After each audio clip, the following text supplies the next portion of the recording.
तो जी स्वागत है सभी का हमारे अंडमान सीरीज की लास्ट ब्लॉग में। हम हैं अभी नील आइलैंड के भरतपुर बीच पे और ये है हमारा अंडमान का सेकेंड लास्ट दिन। हम यहाँ पे आए हैं स्कूबा डाइविंग करने के लिए। तो आज हम जाने वाले हैं स्कूबा करने और हम आपको दिखाएंगे कुछ अंडर वाटर बेहतरीन नज़ारों को, कुछ बेहतरीन फिशेज, हमारा एक्सपीरियंस, और हम शेयर करने वाले हैं आपसे कुछ डिटेल्स कि आपको स्कूबा डाइविंग करना चाहिए, कितना सेफ है स्कूबा, ये सारी चीज़ें। कौन छूट गया ना, ऐसा थोड़ी हर बार छूट ही जाएगा।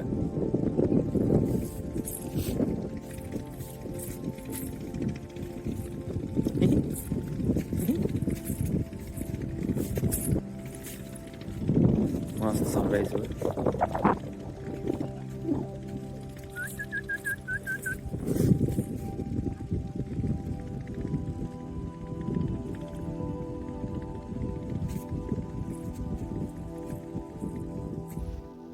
स्कूबा डाइविंग के लिए हमने अपने रिसॉर्ट के थ्रू ही बुकिंग करी थी और यहाँ हमें आके देना पड़ा 4,000 रुपये पर पर्सन का फी, और साथ में हमने करे कुछ डॉक्यूमेंटेशंस। और इसके बाद टाइम हो चुका था हमारी ब्रीफिंग का, और आधे घंटे की ब्रीफिंग के बाद हमने खिंचवाई कुछ फोटोज और हम निकल चुके थे अब अपने स्कूबा डाइविंग के एक्सपीरियंस के लिए।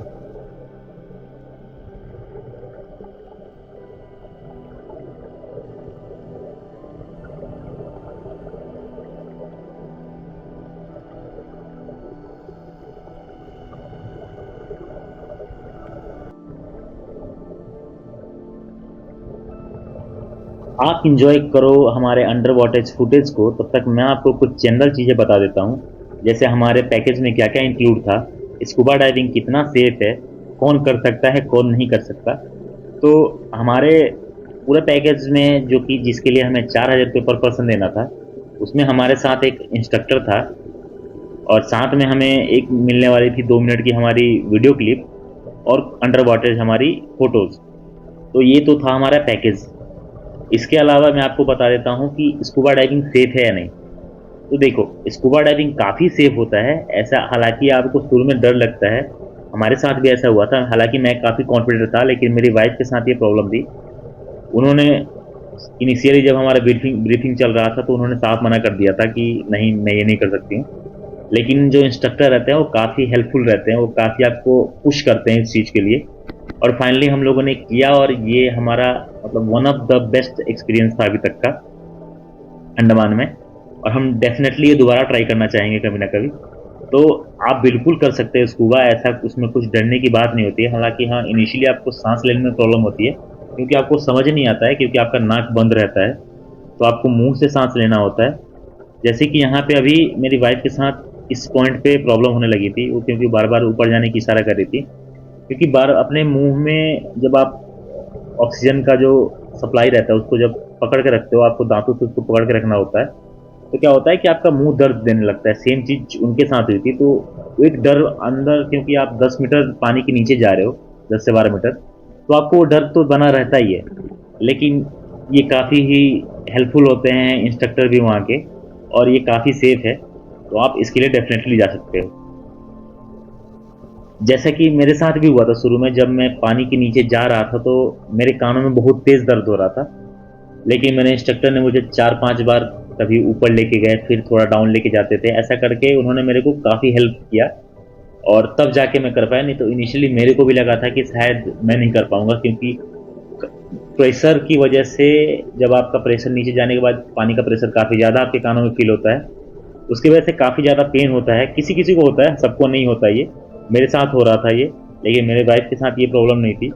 तो ऐसे कुछ सिम्टम्स हो सकते हैं, लेकिन ऐसा कुछ डरने की बात नहीं होती, क्योंकि आपके साथ हमेशा एक इंस्ट्रक्टर होता है और आप हमेशा वहाँ सेफ रहोगे उनके साथ। ये हमने खिंचवाई थी कुछ अंडर वाटर फुटेज, हमारी फोटोज। और इसके बाद हम निकल चुके थे पोर्ट ब्लेयर के लिए, क्योंकि हमारी सेम डी फेरी थी पोर्ट ब्लेयर के लिए, और अगले दिन हमारी फ्लाइट भी थी पोर्ट ब्लेयर से।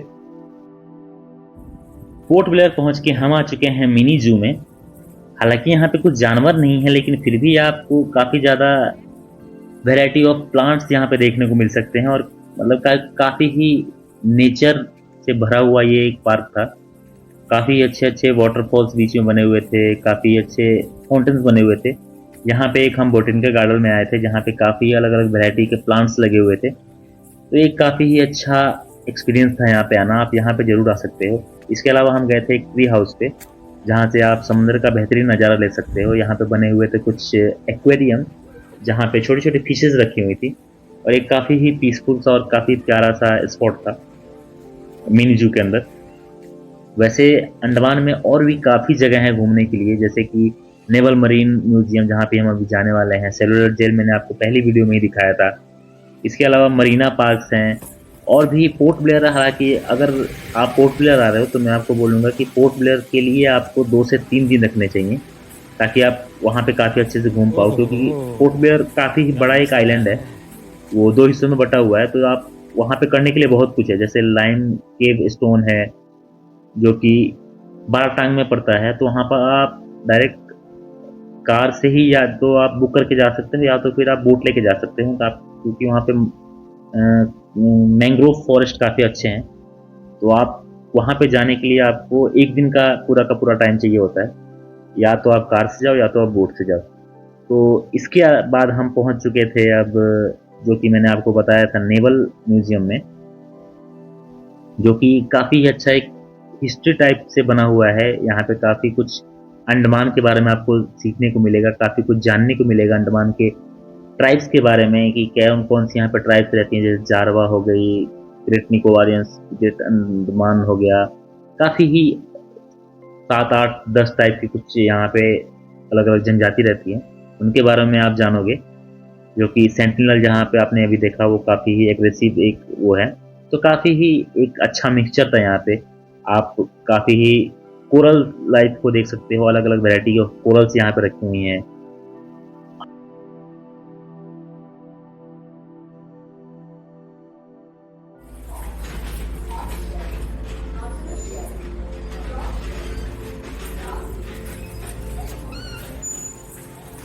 वाह वाह, देख कितना बड़ा है पीछे में। वही मतलब ये देख, हाँ कितना बड़ा है ये देख। हाँ हाँ,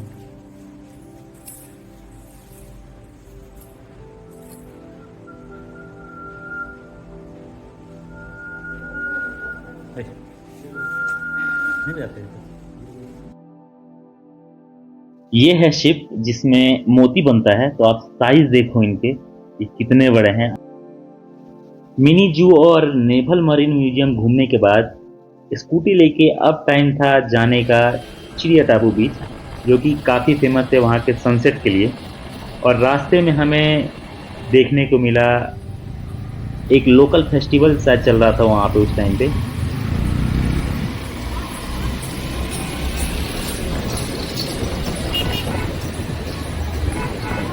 अरे मस्त लग रहा है। ओए ओए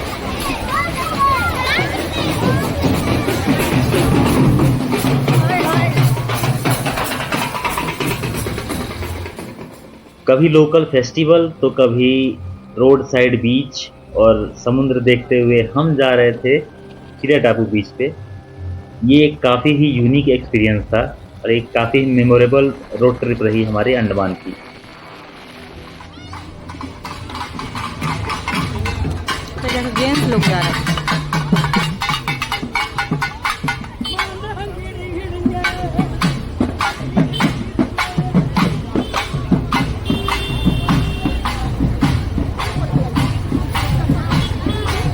हौसला भी है। सही।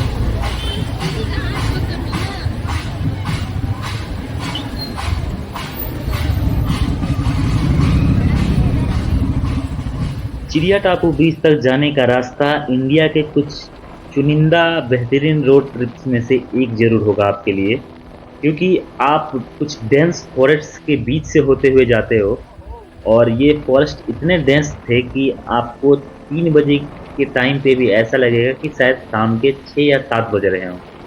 तो ये चीज़ आप ज़रूर माइंड में रखिएगा कि जब भी आप चिड़िया टापू बीच के लिए जाएं, तो आप आने के टाइम पे काफ़ी अर्ली आएँ, क्योंकि शाम का समय यहाँ पे काफ़ी ही डरावना सा लगता है।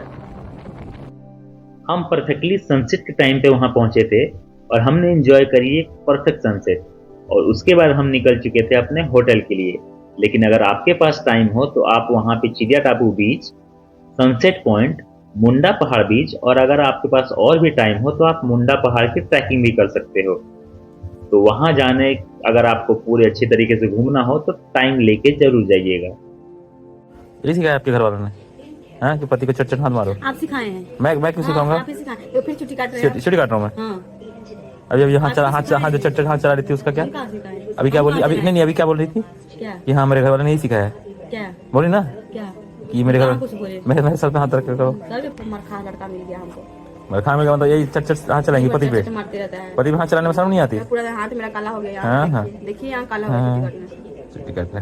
ये सब दाग निकल। हाँ हाँ, सब कुछ मेरी वजह से ही हो गया है। हाँ तो क्या? कर लो ठीक है। गोड़ का कहेगा, देख नहीं रहा कितना है ही, मुंह बोले रहती है लड़ने के लिए हमेशा। तो आप ही तो सिखाए हैं हैं लड़ने के लिए।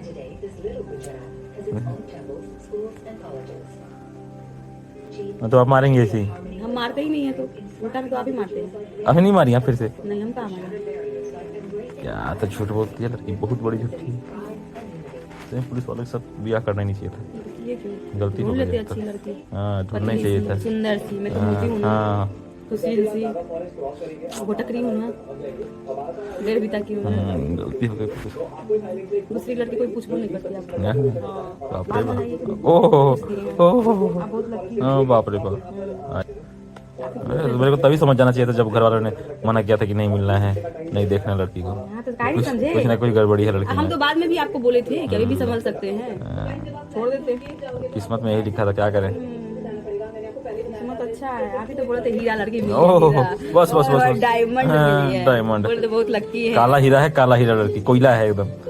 अभी तो बोल रहे थे हाँ कि तो मैं बहुत बोला lucky था ना, है। डायमंड है, बहुत काला lucky काला डायमंड है। आप बोले थे कि बहुत लकी है जो आप मिले। ओहो बाप रे बाप, बस बस बस, सपना में पहले देख तो बोल रहे लेंगे, थे। सपना में देख लेंगे। कल ही बोल रहे थे। हाँ तो सपना में यही सब देखेंगे।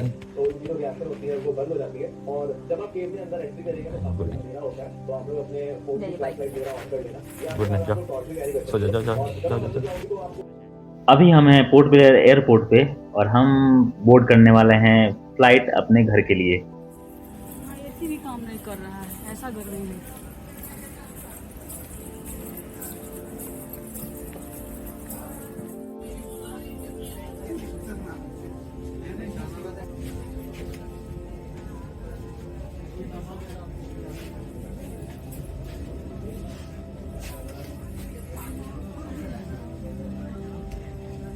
फ्लाइट बोर्ड करके हमने बोला बाय बाय अंडमान को और निकल चुके थे अपने घर की तरफ। ये था हमारा लास्ट ब्लॉग अंडमान सीरीज का। मैं एक और डिटेल वीडियो बनाऊंगा जिसमें मैं केवल बात करूंगा कि आप कैसे फ्लाइट बुकिंग कर सकते हो, कैसे आप यहाँ पे होटल बुकिंग करोगे, कहाँ कहाँ पे आपको जाना चाहिए। बेसिकली एक डिटेल टूर गाइड टाइप में आपको मैं बना के दूंगा एक वीडियो, तो आप वो ज़रूर देखिएगा जिससे कि आपको आपके अगले ट्रिप के लिए बहुत ही हेल्प मिलेगी। हम आ चुके हैं कोलकाता एयरपोर्ट पे। हम जा रहे हैं अब रेलवे स्टेशन। आज शाम में हमारी ट्रेन है बिहार के लिए और हम जाएंगे पटना। और अब हम आपसे मिलेंगे फिर किसी नए ब्लॉग में। तब तक के लिए बाय बाय, ध्यान रखिए अपना और अपने घर वालों का, और मिलते हैं फिर किसी ऐसे ही एक प्यारी सी वीडियो में। तब तक के लिए बाय बाय।